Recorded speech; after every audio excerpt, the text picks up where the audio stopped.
सखी सहेली।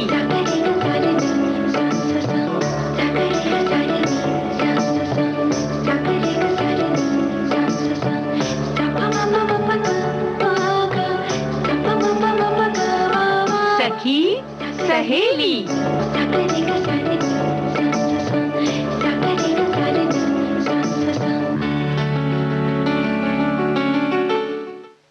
सभी सखी सहेलियों को और सखी सहेली सुनने वाले सभी श्रोताओं को भी हमारा यानी कि नेहा शर्मा और रेणु चतुर्वेदी का नमस्कार और दशहरे की ढेर सारी शुभकामनाएं। दशहरे की ढेर सारी शुभकामनाएं आपको भी।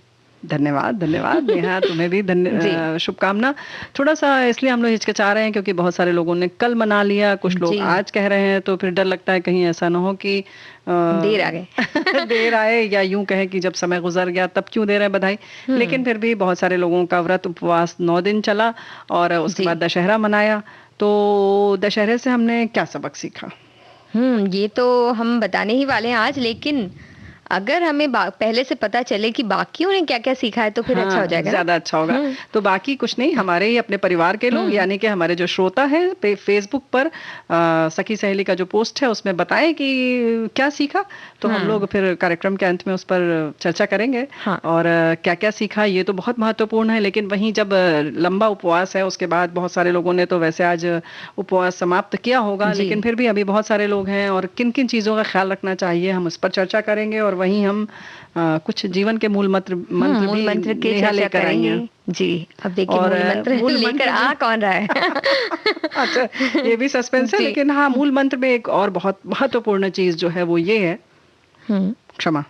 जी, क्षमा तो बहुत जरूरी है और क्षमा बड़न को चाहिए कहते हैं, लेकिन क्या सिर्फ बड़न को चाहिए ये छोटों का कहीं ऐसा तो नहीं कि छोटे अपना उत्पात करने का जो जरिया खोज लेते हैं, कहते हैं कि आप माफ करते रहिए और हम उत्पात करते रहेंगे तो नेहा ने बिल्कुल बॉल हमारी तरफ फेंक दी है और अब हमें जवाब देना पड़ेगा।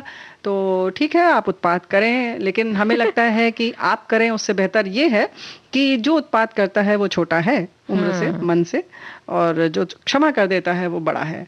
तो एक बड़ा होना और एक बड़कपन होना, उन दोनों में जो फर्क है वो क्षमा करने में ही वैसे ही फर्क है जैसे कि क्षमा करने में हाँ शैतानी करने में। तो इस तरीके से शरारत और जो इसकी बात कही जाती है छोटन को उत्पात, वो एक कहावत बनी हुई है और उसका मर्म यही है दोस्तों कि हम क्या कर रहे हैं, क्या नहीं कर रहे हैं, हमको उसकी कितनी समझ है, हमारा मन विचार कितना परिपक्व है। जो माफ करता है वो अपने अंदर एक बड़प्पन रखता है, क्योंकि वो सामने वाले की जो भी गलती है उसको तो उसने स्वीकार किया ही, साथ ही साथ उसने ये भी स्वीकार किया कि सामने वाले ने अपनी गलती को माना है जी। तो कम से कम अगर वो अपनी गलती मान रहा है तो उसे एक मौका दिया जाए। तो ये वो जो स्वीकार करता है, इसलिए कहते हैं कि शायद उसके अंदर इतना बड़प्पन है। हाँ, क्योंकि क्षमा मांग लेना तो फिर भी आसान है, लेकिन माफ करने में बड़ी दिक्कत होती है। लोग कहते हैं कि नहीं नहीं नहीं, उसने दिल से नहीं माफी मांगी थी, ये तो अलग मुद्दा है। लेकिन जो सॉरी बोलते हैं वो भी कभी कभी ऐसे लोग भी बोल देते हैं सॉरी की उनको पता है,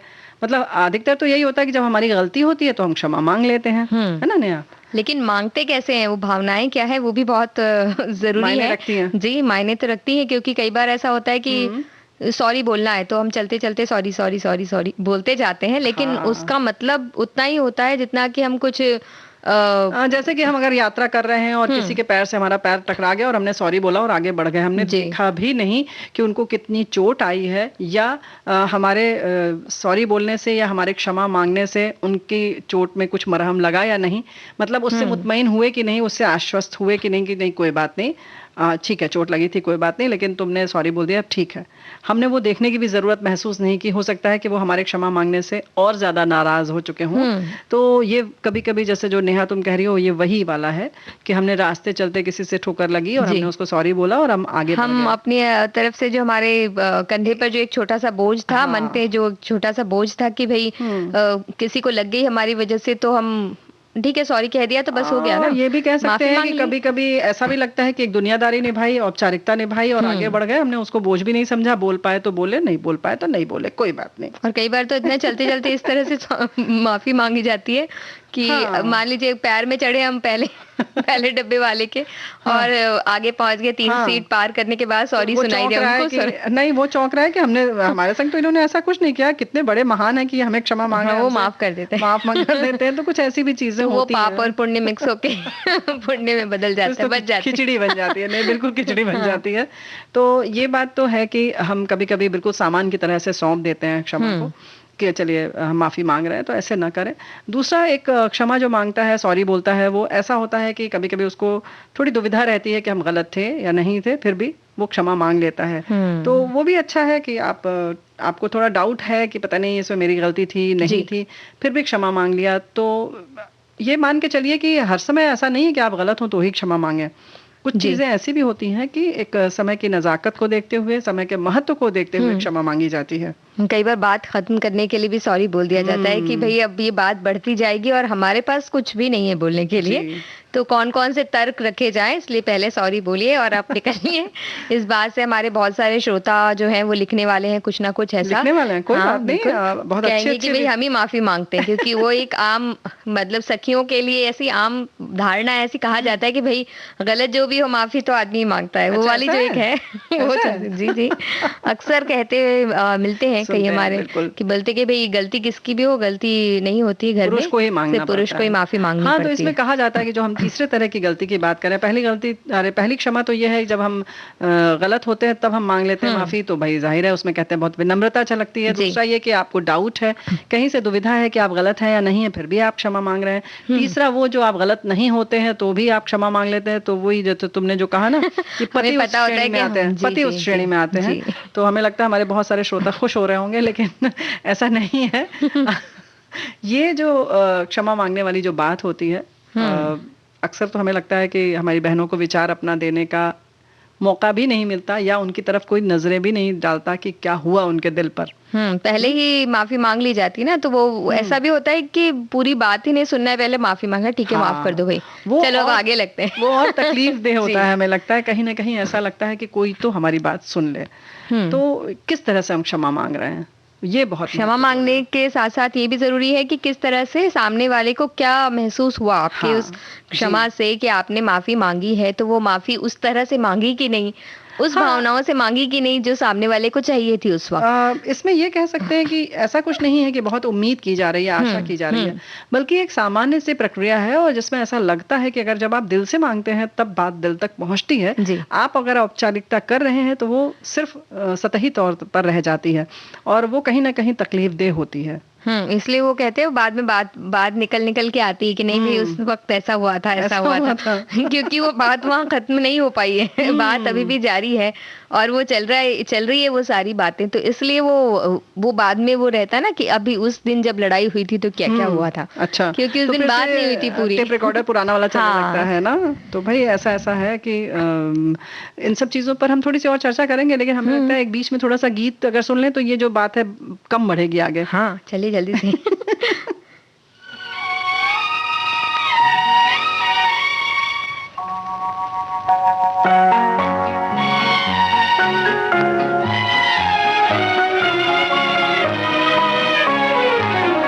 इतना तो बता दे ऐ दिल, तू आज कहाँ टकराया। इतना तो बता दे ऐ दिल, तू आज कहाँ टकराया। धड़कन में ये गीत है किसके, नजरों में ये कौन समाया रे। इतना तो बता दे ऐ दिल, तू आज कहाँ टकराया।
माफी मांगने की बात हो रही थी और दिल से कुछ पूछ बैठिए। दिल से पूछ लेते हैं क्या करना चाहिए, क्या नहीं करना चाहिए, ऐसा। हाँ हाँ, कह सकते हैं, पूछ सकते हैं। वैसे एक बात है कि दिल हमेशा सच बोलता है, दिमाग बहुत जजमेंटल होता है, यूं कहें कि थोड़ा सा पक्ष लेता है, यानी कि आपके पक्ष में बोलता है। अरे भाई, तुमने क्या किया है, मनी मन वो कई बार लड़ाई हो जाती है आपस में। एक तरफ मन ये सोचता रहता है, वो कहता है कि भाई नहीं, हमारी तो गलती हो सकती है, ऐसा नहीं करना चाहिए था, वैसा नहीं करना चाहिए था। फिर हम जाते हैं और वहां सामने खड़े होते हैं, फिर सामने वाला थोड़ा सा कुछ कहता है, फिर हमारा दिमाग ऐसे चढ़ जाता है पारा, और वो कहता है कि अच्छा ऐसा कैसे बोल रहा है ये हमें, ऐसा कैसे बोल रहा है, तो जाके हम लड़ाई करके आ जाते हैं। माफी मांगने गए होते हैं और लड़ाई करके वापस आ जाते हैं। तो भाई हम क्या कर रहे हैं ये तो हमें ही आकलन करना होगा। वैसे भी कहते हैं कि आत्मविश्लेषण या आत्म मंथन जो है वो आपको ही करना है। तो ये जो माफी वाली जो हम चर्चा कर रहे हैं वो सच बात है कि आपका दिल गवाही देगा कि ये सही किया आपने या नहीं। बाद में तो बताता ही है, जब अकेले बैठे हैं तो सब पता चलता है कि हाँ ऐसा ऐसा नहीं करना चाहिए था, या ऐसा लेकिन अभी छोड़ो, जाने तो हो गया, निकल गया, अगली बार नहीं करेंगे। लेकिन फिर जब अगली बार आता है तो हम फिर भूल जाते हैं, लेकिन वो अलग मुद्दा है। हमारे किसी श्रोता ने लिखकर भेजा है कि सखियों के लिए पाप पुण्य खिचड़ी पर जो हम लोगों ने खिचड़ी की बात कही, और उन्होंने लिखा बड़े बढ़ाई ना तजे हूँ, छोटों को मन चंचल शोभे। तो ये बात तो सही, तो हमारे फायदे की बात होगी, छोटों का मन चंचल ही रहेगा, उन्हें माफी, बड़ों को बड़प्पन रखना चाहिए और छोटों को माफ करते रहना चाहिए। छोटों को माफ करते रहना चाहिए, ये बात बिल्कुल सच है। लेकिन जो अक्सर ऐसा होता है कि जब हम क्षमा कर मतलब यूं कहें कि जब हम सॉरी बोलते हैं, क्षमा मांगते हैं, तो ऐसा नहीं कि हर बार आप गलत होते हैं। हमने जैसे तीसरी वाली जो डिग्री बताई या श्रेणी बताई जिसमें कि हम गलत नहीं होते हैं फिर भी क्षमा मांगते हैं, तो उसकी एक वजह ये भी है कि हम उन समय को, उन क्षणों को और उस व्यक्ति का महत्व कर रहे हैं जिससे हम बात कर रहे हैं। यानी कि ठीक है, आपने माफी मांग ली तो आपका कुछ नहीं घट गया, लेकिन जो वो आप स्वर्णिम अवसर है आपका उनसे बात करने का, या वो जो भी पल है आपका, जो भी आप गुजार रहे हैं, परिवार के साथ हो या किसी मित्र के साथ हो या किसी पार्टी में हो या किसी उत्सव में हो या यूं ही अकेले दो व्यक्ति बैठ के बात कर रहे हो,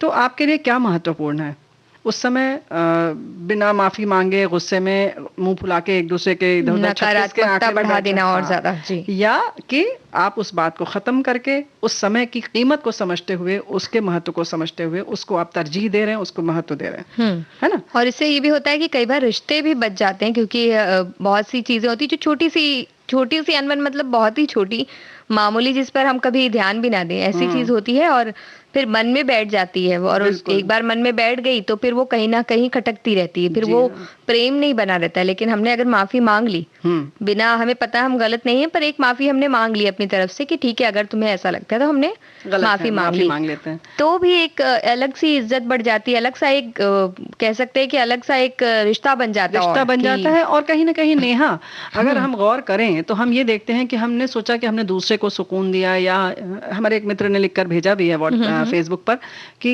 रिश्ते मेंटेन करने के लिए भी माफी मांग ली जाती है। ये बात बिल्कुल सही है, लेकिन आप कहीं ना कहीं ये देखिए कि आपका भी स्वार्थ उसमें छुपा हुआ है, क्योंकि आपके दिल को पहले सुकून मिलता है जब आप माफ कर देते हैं या माफी मांग लेते हैं। तो आप क्या सोचते हैं कि आपने सिर्फ सामने वाले को नहीं आराम दिया, आपको खुद भी बहुत आराम मिलता है, क्योंकि जब तक आप कुछ गलत बोलते हैं या किसी को परेशान करते हैं तो आप पहले खुद परेशान होते हैं और काफी लंबे समय तक परेशान रहते हैं, उसको सोचते रहते हैं। एक छोटी सी बहस भी करके आते हैं तो उसको हम आराम से आधे पौने घंटे तो उसमें हमारे चले जाते हैं। हालांकि जिस समय हम सोचते हैं कि हमने किसी को डांटा तो बड़ा अच्छा किया, तो हम यूं कहें कि आत्म प्रशंसा में इतने खुश रहते हैं कि पूछो मत, लेकिन कहीं ना कहीं वो आपको तकलीफ दे रहा होता है जो आपको समझ में नहीं आता है। वो क्योंकि वही बना रहता है मन में, वही विचार एक जगह तो सोचे मन की उसने ले ली जी, और इस तरह से अगर बहुत सारे बिना किराया दिए तो आप सोचिए कि आपने कैसे उसको एक जगह दे दी अपने दिमाग में, और जिसका कि परिणाम जो है वो निकल के आपके हाथ में कुछ भी नहीं आना है, हासिल कुछ नहीं होना है।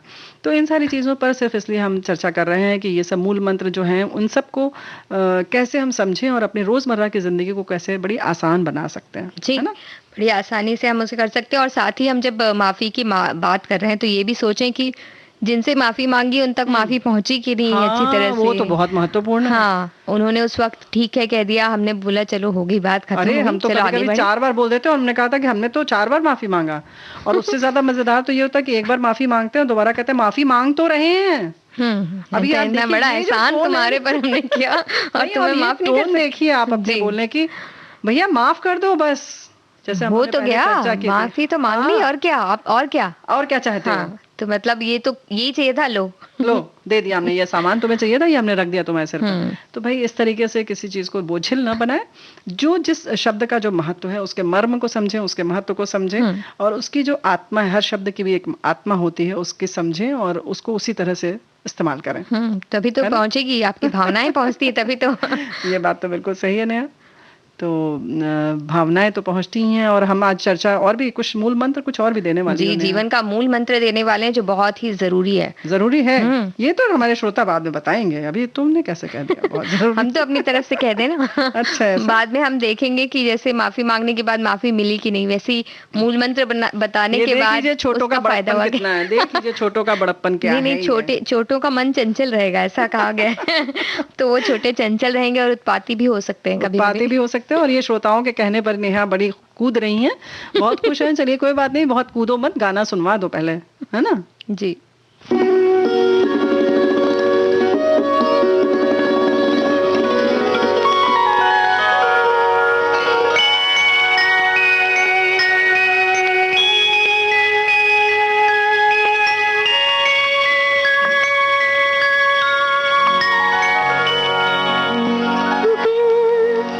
जिसके लिए बेताब रहा,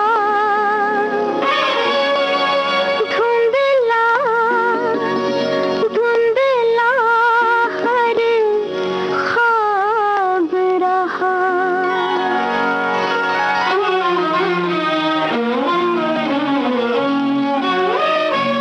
दिल जिसके लिए बेताब रहा, धुंधला धुंधला हर ख्वाब रहा।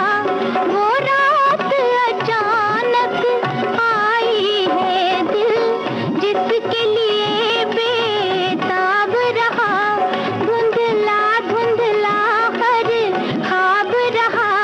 वो रात अचानक आई है, दिल जिसके लिए बेताब रहा।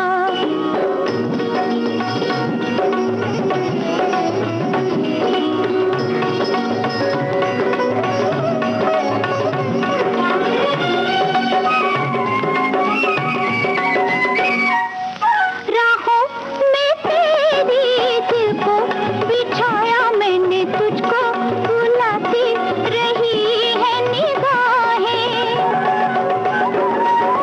देखा तुझे तो लहरा गई है सनम मेरी मोहब्बत की बाहें।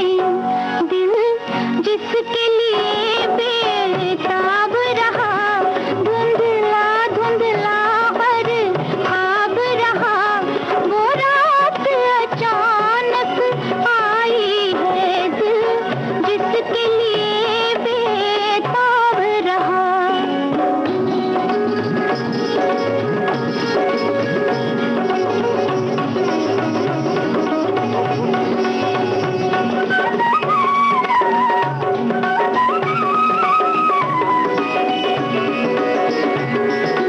बरसों में आई ऐसी सुहानी घड़ी, मुझको मिला है खुशी का बहाना।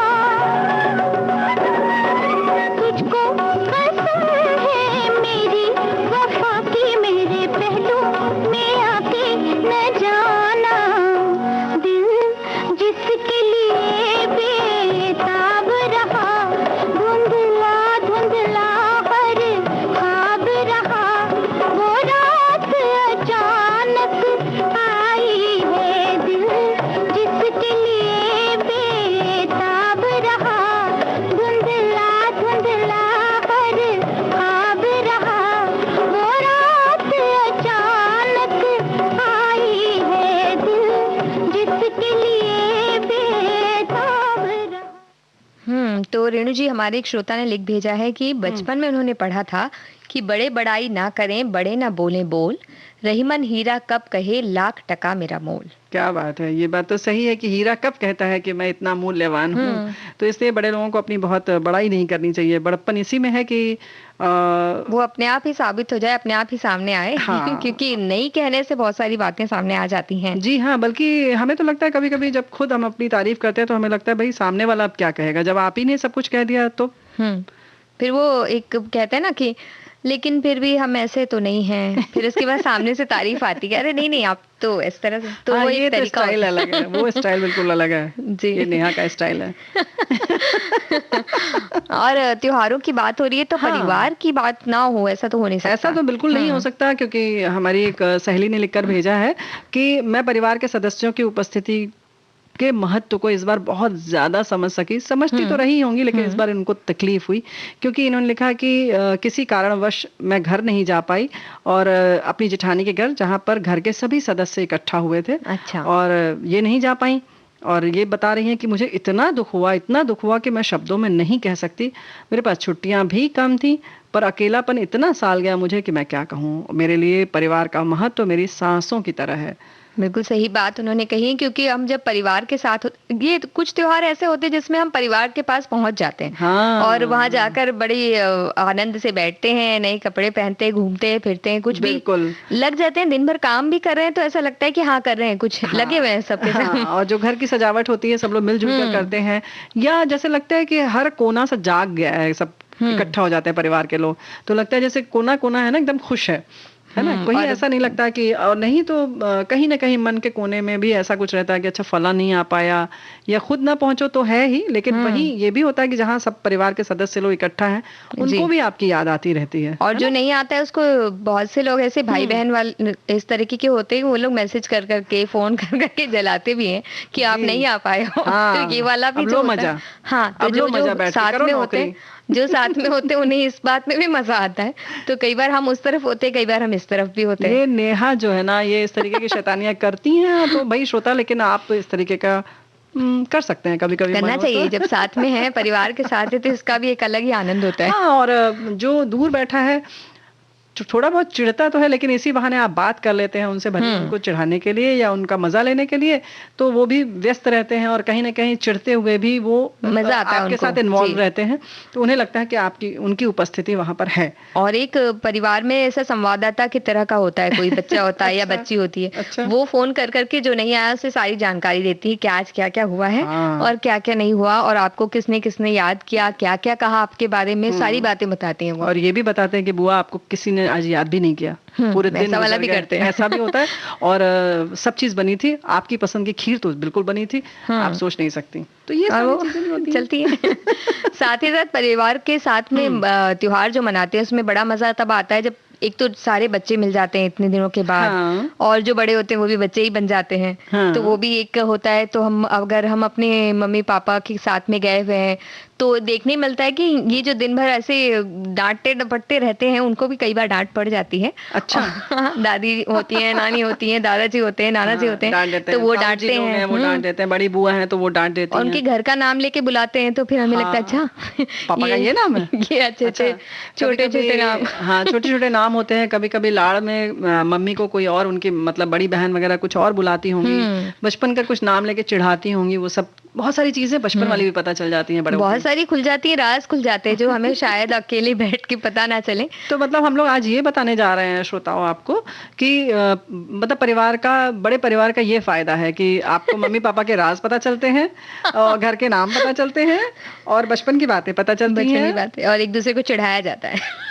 और कुछ नहीं, नहीं और बहुत कुछ होता है। जो बड़े बुजुर्ग होते हैं उनसे पैसे मिलते हैं बच्चों को। वो कहा गया है ना, बड़ों का बच्चों का मन चंचल, तो हम उसको कायम रखते हुए बता रहे हैं आपको। अच्छा। कि जब पूजा वगैरह हो जाती है या त्योहारी जिसको कहते हैं हम, हाँ ये होता है, तो फिर जाते हैं, फिर सबको कुछ कुछ मिलता है। हाँ। तो आप भले ही कितनी कमाई कर लें, लेकिन वो जो 10-10 रुपए भी मिलते हैं तो वैसा लगता है आप कमाई हो गई, अलग है। हाँ। फिर वो अलग से गिनती होती है, क्योंकि उसकी हमने कोई उम्मीद नहीं की होती है, तो उसका मजा अलग होता है। और कभी कभी क्या होता है कि ताऊ जी बाबा या कुछ दे देते हैं तो और लोग भी देख के थोड़ा सा उससे प्रेरित होते हैं और लोग भी निकालते हैं कोई। और जो कंजूस होता है उनसे निकलवाया जाता है कि भाई दे दो, अब सबने दिया है। फिर सारे बच्चे धावा बोलते हैं कि नहीं भाई पैसे दीजिए आप, या कुछ दीजिए हम लोगों को।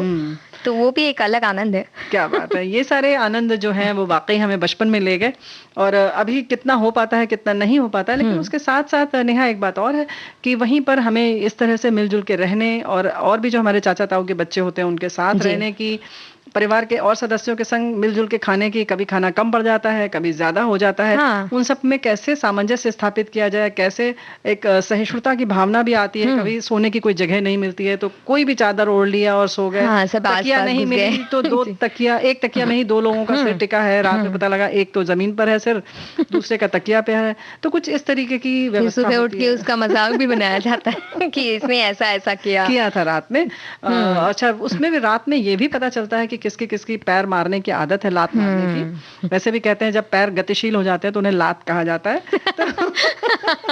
तो ऐसी बहुत से राज खुलते हैं उस वक्त जो कि बड़े मजेदार होते हैं और जो सालों साल काम आते हैं। जब फिर जैसे हमारी मम्मी और मौसी वगैरह के या पापा वगैरह के जो राज खुलते हैं, वो ये सारे राज इसी समय इकट्ठा किए जाते हैं। तो आगे के लिए आप लोग ज्वाइंट फैमिली में रहें और इस तरीके के राज इकट्ठा करते रहें, और जब अगली पीढ़ी जब आएगी तो उनके सामने फिर आपके राज खुलेंगे या आप आपस में एक दूसरे के खोलेंगे। तो इस तरह से खाने पीने और बहुत सारी चीजों में हमें मिलजुल कर रहने से एक टीम भावना की आदत पड़ जाती है जी। और रसोई घर में भी आप देखो नेहा, तो अक्सर ऐसा होता है कि सब लोग मिलजुल के काम करते हैं, जहाँ कि अगर आप अकेले रह रही हैं, नहीं, जब अकेले हम रहते हैं एकाकी परिवार में, तो अक्सर जो हमारी बहनें हैं वो उनका पूरा साम्राज्य होता है रसोई घर में।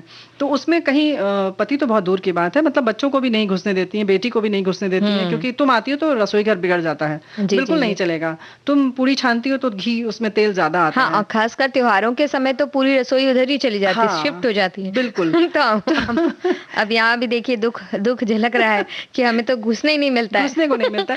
लेकिन जो हम संयुक्त परिवार की बात कर रहे हैं, जब इस तरह से लोग इकट्ठा होते हैं तब ये सारा रख रखाव और तेल घी कम ज्यादा, नमक मिर्च, ये सब एक किनारे हो जाता है। सिर्फ और सिर्फ परिवार का आनंद लिया जाता है, कच्चा पक्का जैसा भी बनता है खाना, बहुत आनंद आता है। और साथ ही साथ हम खेलते खेलते ही पता नहीं चलता, वो बता दिया जाता है कि भाई ऐसा करते हैं, चलो त्योहार में वैसा करते हैं, तो मन में रह जाता है वो सारी बातें। तो बाद में याद आते हैं कि अरे इस त्योहार में ये भी किया जाता है, वो भी किया जाता है। तो वो एक किताबी रूप से नहीं सिखाया जाता है कि भाई ये रीति रिवाज हैं, उसकी बजाय हमें अपने आप ही पता चलते जाते हैं। इनको कहीं अलग से किसी भी, सच बात है कि किताब से या किसी कक्षा में नहीं सिखाया जाता है किस त्योहार पर क्या बनता है। सुबह उठ के, जैसे कि दशहरे की अगर हम बात करें तो बहुत सारी जगहों पर चांदी की कटोरी में दही और चांदी के सिक्के से सुबह सुबह खिलाया जाता है, जो भी सुबह उठता है सबसे पहले। ऐसे ही जैसे कि दशहरे के दिन या उसके एक दिन पहले पत्ते दिए जाते हैं, शमी के पत्ते दिए जाते हैं। तो कुछ अलग अलग जगह के अलग अलग रीति रिवाज है, अलग अलग चीजें, कोई पूजा होती है कहीं पर, जो भी हम काम जिन चीजों से करते हैं उनकी पूजा होती है। तो सब जगह के शस्त्र की भी पूजा होती है। तो जो भी रीति रिवाज है वो पता चलते जाते हैं कि उस टाइम में ऐसा होता था ना, ये होता है ना, वो होता है ना। तो भले इस वक्त हम खेल रहे हों, खिलवाड़ कर रहे हों, कहीं और शैतानी में लगे हों, लेकिन वो कहीं ना कहीं हमारे अवचेतन मन में पहुंच जाता है, और जब समय आता है तो वो चेतन मन में आकर सामने आ जाता है। तो ये सारी चीजें हम अपने आप सीख जाते हैं संयुक्त परिवार के कारण, है ना। तो त्योहार की बात होगी, त्योहारों की बात होगी तो अब मौज मस्ती, गाना बजाना सब भी होता ही है त्योहारों में। चलो ठीक है।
मार दिया है तेरे प्यार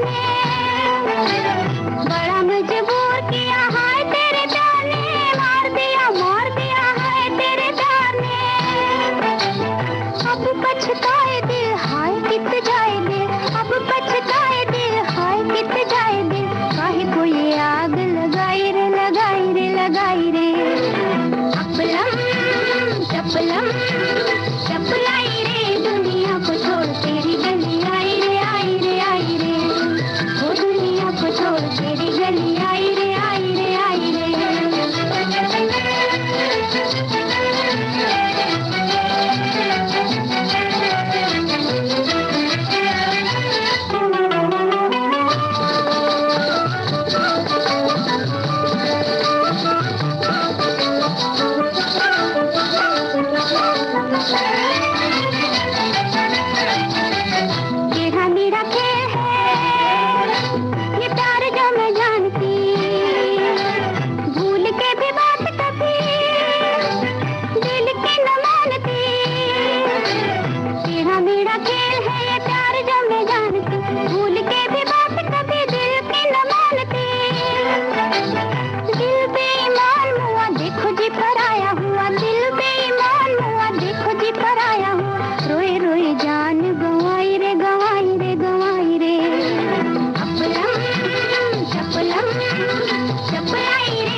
तो हम भी आ गए हैं गाने के बाद, सब छोड़ छाड़ के मतलब जो हम झूम रहे थे उसे छोड़ के हम आ चुके हैं क्योंकि अब बात करना है हमें।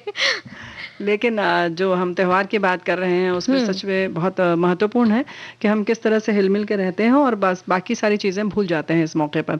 तो कोशिश करें कि हम मिलजुल कर रहें और जब अकेले भी रहें तो कुछ इसी तरह से रहने की कोशिश कर सकते हैं। बिल्कुल, अकेले रहकर भी हम खुद खुश रह सकते हैं और अब तो बहुत सारी सुविधाएं हैं।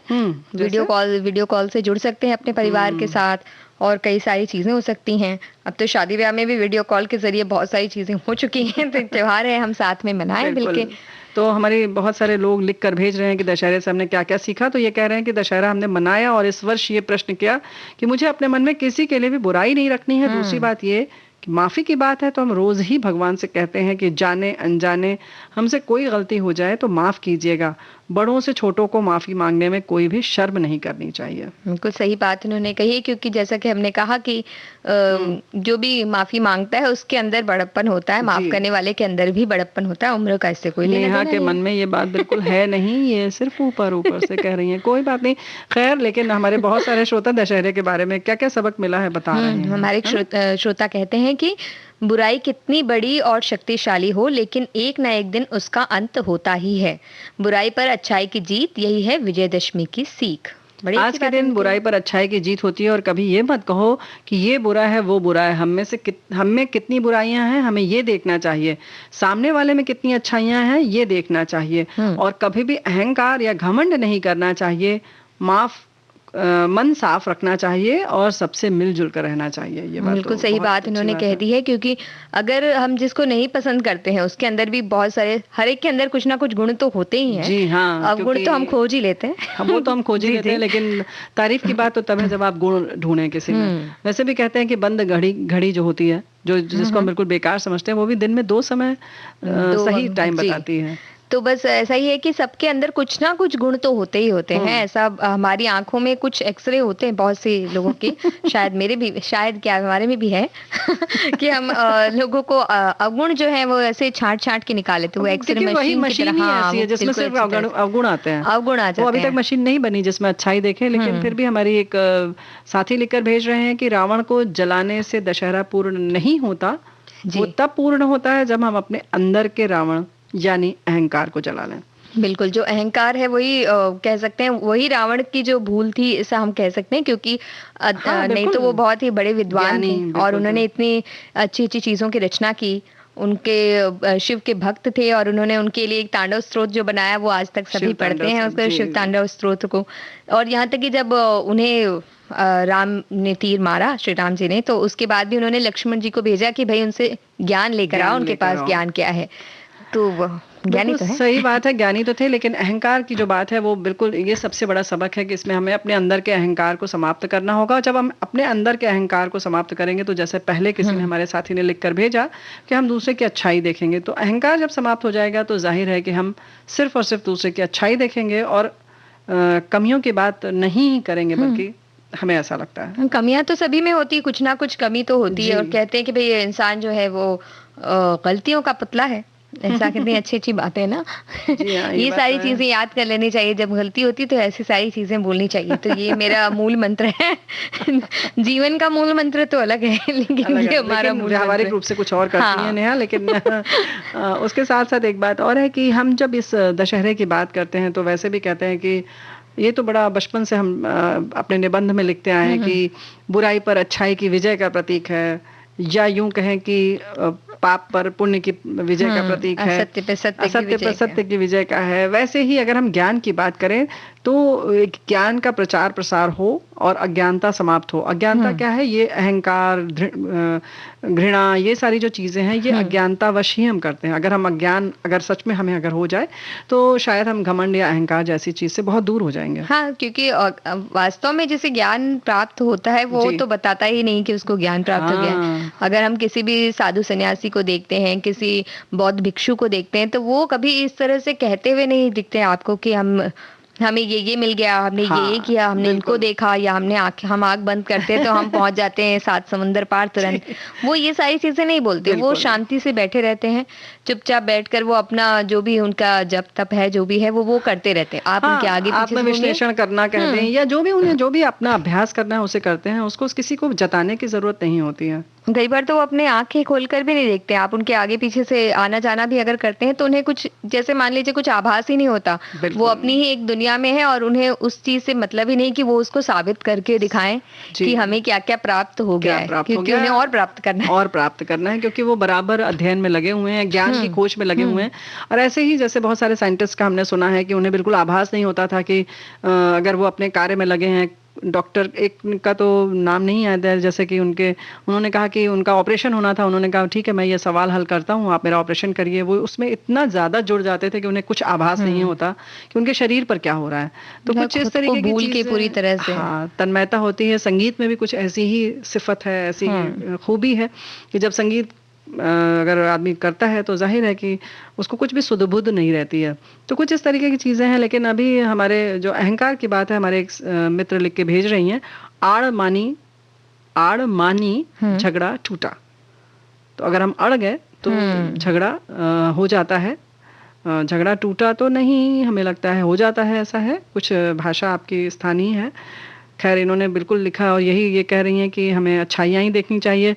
तो कुछ इस तरीके की बातें हैं। तो और हम क्या क्या सीख सकते हैं, यानी कि परिवार में अपने किसी सदस्य को नाराज नहीं करना चाहिए। जी, विजयदशमी के त्योहार से ये ऐसा महसूस होता है हमको। अपने किसी सदस्य को नाराज मत कीजिए और सबकी बात सुनिए, सब किसी के मन में क्या चल रहा है। क्योंकि हम अगर कोई जबरदस्ती गुस्सा कर रहा है तो उसके बारे में भी सोचिए कि क्यों वो जबरदस्ती गुस्सा कर रहा है। तो कुछ तो परेशानी है उसे अंदर, जिसकी वजह से वो बता तो नहीं पा रहा है वो परेशानी, लेकिन वो किसी और चीज पर गुस्सा निकल रहा है। हाँ, ये बात भी होती है। हमारे कुछ लोग अपने घर के रस्म की बात कर रहे हैं। आप लिखते हैं कि हमारे यहाँ चावल के रावण बनाए जाते हैं, उसमें कुछ सोने की चीज छुपा कर रखते हैं और फिर उसे पुरुष लोग काटते हैं और फिर सबकी आरती होती है शमी पत्र देकर, और सभी बड़ों का पैर छूकर आशीर्वाद दिया जाता है। आप पैर छूकर आशीर्वाद लेने की तो प्रथा है, ये तो सब जगह है। और ये चावल वाला जो बताया वो हमने तो कभी नहीं सुना था। हाँ, तो वो एक नई चीज पता चल गई। बहुत सारी बातें होती, बहुत सारी चीजें होती, और भारत में एक जगह ऐसी भी है जहाँ रावण की पूजा भी होती है इस वक्त में। बिल्कुल। तो वो भी एक अपने आप में अलग अलग रीति रिवाज है। अलग अलग मान्यताएं हैं और सब साथ मिलकर रहते हैं। हमारा भी एक संयुक्त परिवार बन गया है फेसबुक पे, तो हमें अलग अलग रीति रिवाज का ज्ञान मिलता रहता है इनसे। बिल्कुल पता चलता है। ऐसे ही बहुत लंबे जो उपवास के बाद क्या खाना चाहिए क्या नहीं खाना चाहिए, तो ऐसे ही हमारी एक साथी लिखकर भेज रही है कि हम लोग कढ़ी खाते हैं जब लंबे उपवास के बाद कुछ करना होता है इस तरह से। तो कढ़ी हल्की होती है ऐसा कुछ कहते हैं, कढ़ी हल्की होती है, कुछ कहते हैं भारी होती है ऐसा। तो अभी ये कढ़ी कौन सी वाली ये रेसिपी हमारी साथी लिखकर भेजेंगी तो सबके साथ शेयर हो पाएगी। ऐसा तो नहीं कि हल्के मन से खाएं तो हल्की लगे और भारी मन से खाएं तो भारी, ऐसा भी हो सकता है। तो इस विषय में सोचते हैं, तब तक गीत सुनवा देते हैं। ठीक है।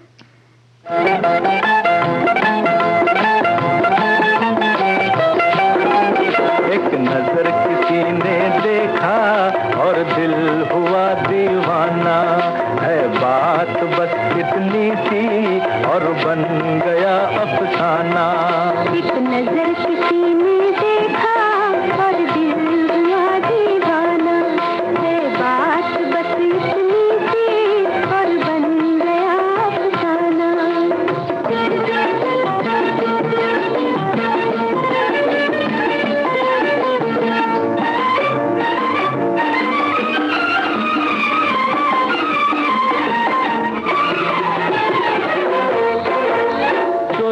बगिया में आई जो बहार, कलियों की अखियों से छलका खुमार।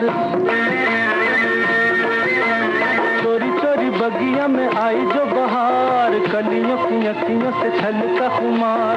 छुप छुप किसी से नजर हुई चार, कोई दिल जीत गया कोई गया हार। मन मेरे झूम तारों को चूम आया तेरा जमाना। एक नजर किसी ने देखा और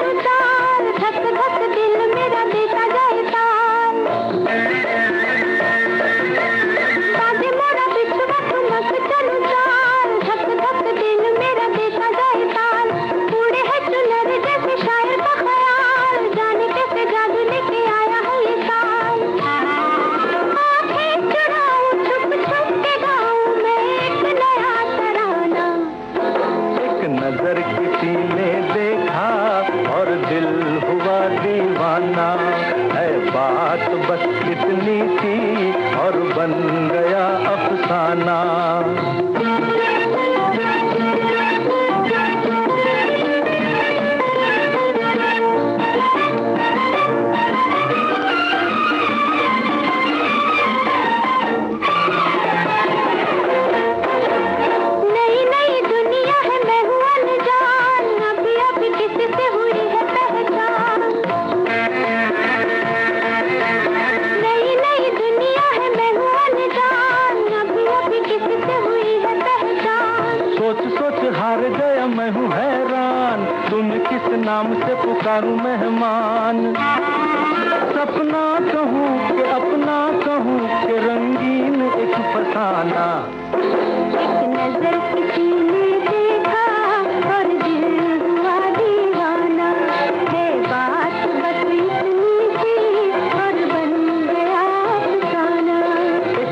गया अफसाना।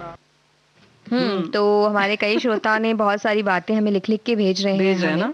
तो आप एक तो बहुत दुखी हैं। जी जी बताइए। पहले हम उनकी बात साझा कर लेते हैं। वो कह रहे हैं नमस्ते, और वो भी कह रही हैं कि हमारी जनरेशन ऐसी है कि हम जब छोटे थे तो अपने माँ बाप मतलब बड़े लोगों से माफी मांगते थे, हमेशा सॉरी बोलते रहते थे, और आज अपने बच्चों से सॉरी बोलते हैं बिना हमारी गलती के।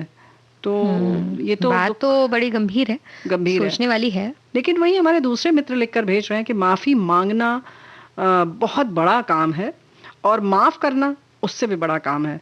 तो भाई माफी मांग रही हैं आप, तो ठीक है, हमें लगता है कि ऐसा हर वक्त नहीं होता होगा, आप इस पर इतना ज़्यादा न सोचें, क्योंकि ये परिवार है। अगर माफ़ी मांगने से अच्छे खुशनुमा माहौल है तो मांग लीजिए, इसमें क्या जैसे कि दिक्कत कह है। सकते हैं कि सारे जैसे सवाल आ रहे हैं तो जवाब भी वही हमारे श्रोता जी आपस में एक दूसरे को देते हैं और कह रहे हैं कि अगर माफी हम कई बार मांगते हैं तो हम मतलब कई ये बार अपने देखिए, मन ही मन माफ भी कर देते हैं, जो बच्चों से माफी वाली हाँ, बात होती है तो तभी तो उसमें माफी मांग रहे हैं जी बार जी बार ना।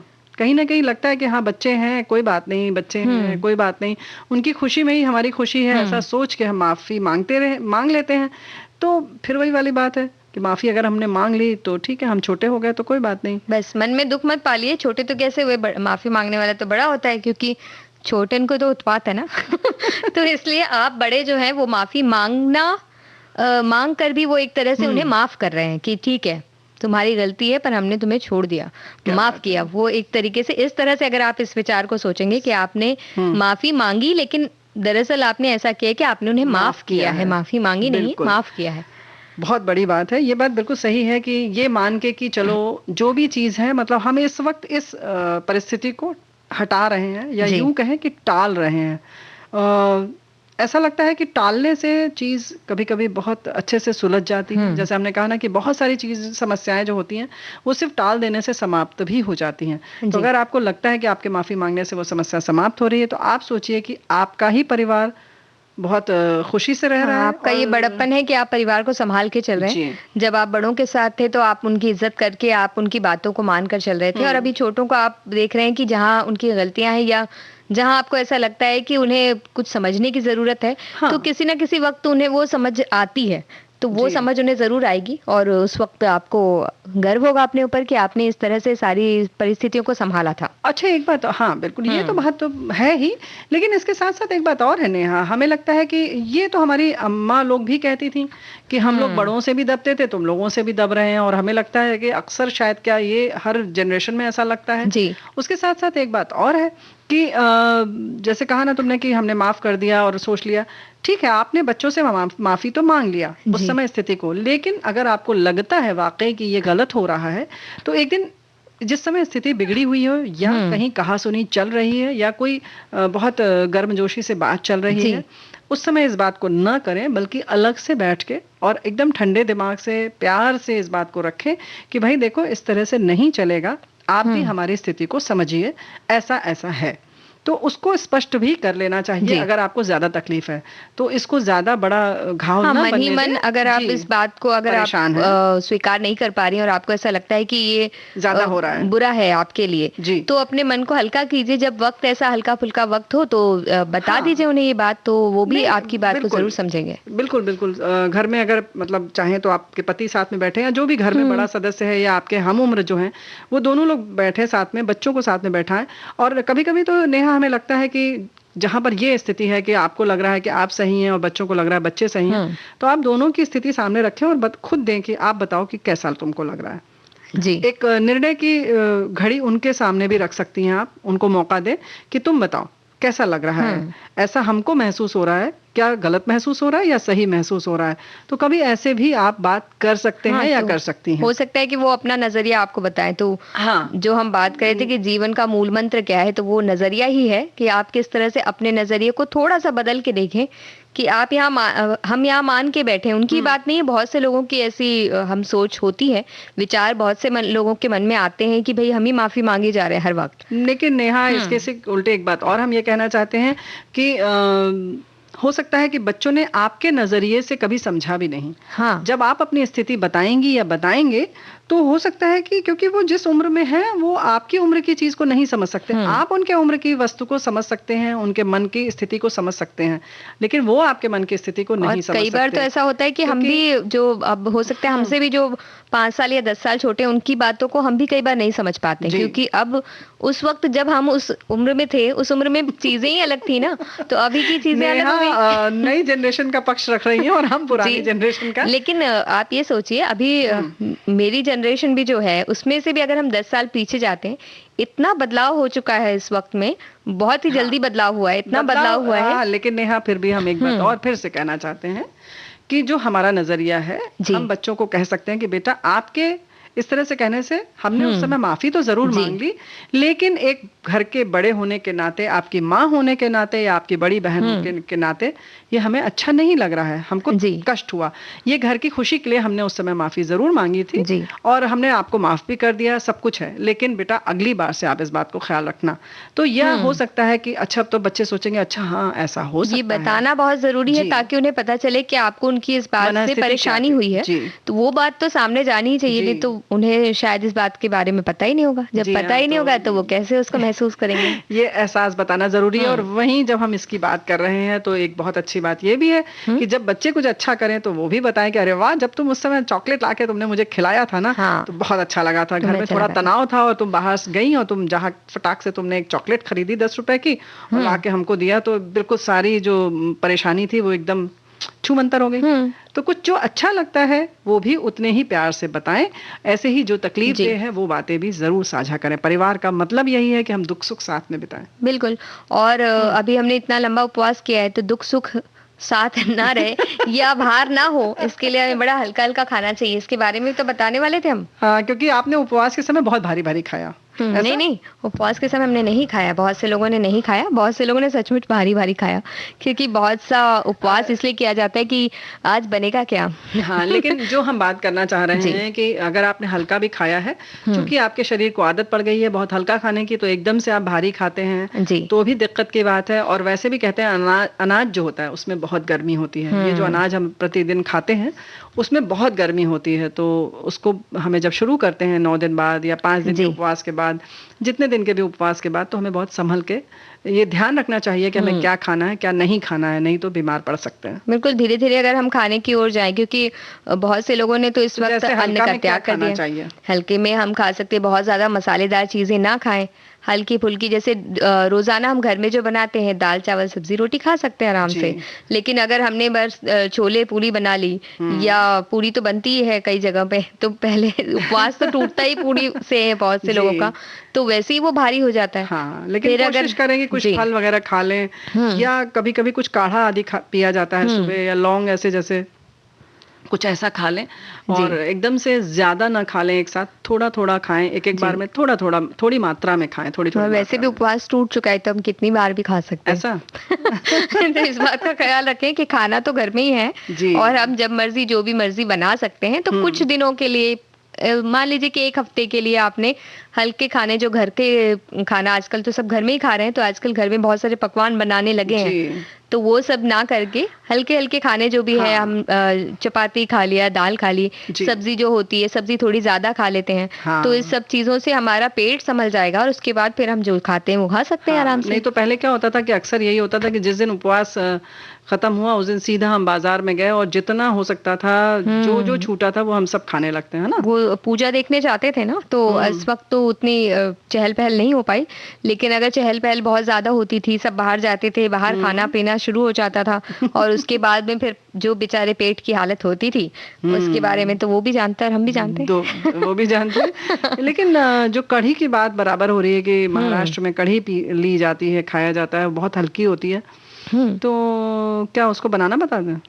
हमारे कढ़ी किसी साथी ने लिखकर भेजा है, 2 कप दही लें और 2 चम्मच बेसन, अदरक कसी हुई, और नमक, शक्कर और घी, कढ़ी पत्ता, और सबसे पहले दही में बेसन और शक्कर मिलाकर लें, और नमक अदरक अच्छी तरह से मिलाकर हिला लें, मतलब उसको फेंट लें अच्छी तरीके से। उसके बाद उसे आंच पर चढ़ा के पकने दें। फिर पैन में घी गरम करें, राई डालें, कड़ी पत्ता डालें, और हरी मिर्च, हींग, हल्दी डालकर उसमें सब चीज़ डाल दें। और नहीं, जो कढ़ी उबल रही थी उसमें ये जो हमने पैन में घी गरम करके राई डाले, ये जो तड़का बनाया था उसको उबलती हुई कढ़ी में डाल दें और उसको पकने दें। तो इस तरह से बहुत आसानी से कढ़ी बन जाएगी, और ये जो गरम गरम आप कढ़ी चाय की तरह से पियेंगी तो आपका पाचन दुरुस्त हो जाएगा। ये तो बड़ी अच्छी बात है। हमने अभी बोला था कि भाई कढ़ी की रेसिपी पता चले तो पता चले। अब हमारे श्रोता जो हैं वो इतने फास्ट फॉरवर्ड रहते हैं कि फटाफट आपने ये मांगा हमने ये दिया, तो ये बड़ी अच्छी बात है। ये कढ़ी तो बिल्कुल अपनाई जाएगी और बनाई जाएगी, क्योंकि ये जिस तरह से इसकी विधि है उससे ये लग भी रही है कि काफी हल्की होगी, पीने के लिए भी बड़ी अच्छी लगेगी। और जैसे कि काढ़ा गर्मा गर्म पीने की बातें हैं ही अभी, तो उस वक्त ये भी बड़ा अच्छा लगेगा गरम गरम पीने में। जी, तो ये सारी चीज़ों का थोड़ा-सा ख़्याल रख के जो हमने खुशनुमा तरीके से त्योहार बिताया उसको और खुशनुमा बना सकते हैं, है ना? खुशनुमा तो बना सकते हैं, लेकिन क्या हम एक गीत सुनाएं या हम बातें करें, ये बताइए आप। क्योंकि अब क्या होता है, बड़ों से सब बातें पूछ के करनी चाहिए, ऐसा हमें अभी अभी हमने ऐसे सोचा है कि त्योहार का जो वक्त है, हाँ। वैसे तो हमारा मन चाह रहा है कि 3-4 मिनट की बातें कर ली जाए, क्योंकि हाँ, गाना बिल्कुल। अगर आधा सुनाएंगे तो नहीं, फिर नहीं। सब नाराज हो जाएंगे। त्योहार जी में हाँ। नाराज करना बिल्कुल अच्छी बात नहीं है। अच्छी बात नहीं है, तो हम बिल्कुल गलत बात नहीं करेंगे। लेकिन हमारे किसी साथी ने ये भी लिख कर भेजा है कि जब हम किसी की तरफ उँगली करते हैं तो ज़ाहिर है कि 3 उँगली हमारी तरफ होती है और 1 उँगली सामने वाले की तरफ होती है। तो जैसे कि हम बार-बार कह रहे हैं कि हम अपनी गलतियों को देखें और सामने वाले की अच्छाई देखें, तो बहुत ही नेहा, एक बात है, जो भी बात हम कर रहे हैं, मूल जी, मंत्र की जी। बात करें या माफ़ी माँगने की बात करें या जी। क्षमा करने की बात करें, इन सब में अगर हम ये देखें कि अपना फ़ायदा अगर हम देखना चाहते हैं, क्योंकि हर आदमी स्वार्थी होता है, तो जी। आप यही देखेंगी कि इसमें सबसे ज़्यादा फ़ायदा आपको खुद होता है। क्योंकि अगर आप गुस्सा करते हैं, नाराज़गी करते हैं, तो पहले तो नकारात्मकता आप सामने तो बिल्कुल भी उतना नहीं देते हैं जितना आप जी, अपने आप को देते पहले हैं, और मन में लेके आते हैं तो 1-2 घंटे तो आप कम से कम, जिनकी आदत ज़्यादा सोचने की नहीं है, वो 1-2 घंटे तो अपने पास रखते हैं। बिल्कुल रखते हैं। और उनको जब उनको देखते हैं जिनसे हमारी लड़ाई हुई, तो उनको देख-देख के फिर हमारा और खून खून खौलता उबलता रहता है। है। जी। तो ये सारी चीज़ें जो हैं, वो जैसे हमने पहले तुमने कहा कि हम अपने दिमाग में उनको एक जगह दे देते हैं बहुत अच्छे से कि लो भैया यहाँ बैठे रहो आराम से, और हम जब चाहेंगे तो उठना, एक्टिव हो जाना, सक्रिय हो जाना। तो इस तरीके की चीज़ें जो हैं वो, और एक बात और है, जैसे कि कहते हैं ना कि बैंक में हम जब जाते हैं तो क्या होता है, हम जब पैसे लेने होते हैं तो चूंकि वहाँ पैसा है तो ही हमें पैसा मिलता है ना। तो वैसे ही जब हम क्रोध किसी के ऊपर करते हैं, गुस्सा करते हैं या कुछ गंदा सोच करते हैं, तो पहले हम उसको जीते हैं या हम पहले उसको इकट्ठा करते हैं। तो यूं कहें कि हम जब जहर देते हैं या खराब बोलते हैं तो पहले हम उसको जीते हैं, तो और हम पहले अपने अंदर इसका उसको खूब असर इकट्ठा। हमारे अंदर अच्छी हाँ। तरह से होता है। जी। और जो भी, अगर किसी सामने वाले को हम बुरी चीजें बोल के सोचते हैं कि उसका नुकसान किया, तो उससे ज्यादा हमने खुद का नुकसान किया, क्योंकि हमने पहले उसका भंडार भरा और उसके बाद उस भंडार को खाली किया। खाली तो होता नहीं, वो बढ़ता जाता खाली है, नहीं होता। बहुत बढ़ता है। और सबसे मजेदार बात जो ये है कि हमने तो भर लिया, सामने वाले के ऊपर जब डाला तो पता नहीं उसने रिसीव किया या नहीं किया। हो बहुत सकता से है वो लोग तो चिकना बिल्कुल गड़ा हो। जी, बहुत से। अच्छा, सबसे ज्यादा तकलीफ तो तब होती है जब उसके ऊपर उसका कोई असर नहीं होता और सामने वाला कुछ नहीं कहता या हाँ। मुस्कुरा देता है। फिर हम सोचते हैं लो, और उसने हेडफोन लगाया हो तो वो सुनेगा ही नहीं। तो ऐसे में बड़ी मुश्किल हो जाती है। हमारी सारी मेहनत जो है वो निरर्थक हो जाती है। तो हमने जैसे पहले भी बात की थी कि जब हम कोई बात करें या किसी से मिले तो हम देखें कि हमें क्या मिल रहा है, हासिल क्या हो रहा है, जी। उसका परिणाम क्या आ रहा है। तो ऐसे और बहुत अब सारी चीजें। हाँ, ये सारी बातें तो हो गई। अब परिणाम ये आ गया कि वक्त बोल रहा है कि बस बहुत हो गया, इतने ज्ञान आज के लिए। तो बस सभी सखियों सहेलियों से लेते हैं इजाजत। नमस्कार नेहा शर्मा का, और रेणु चतुर्वेदी का नमस्कार।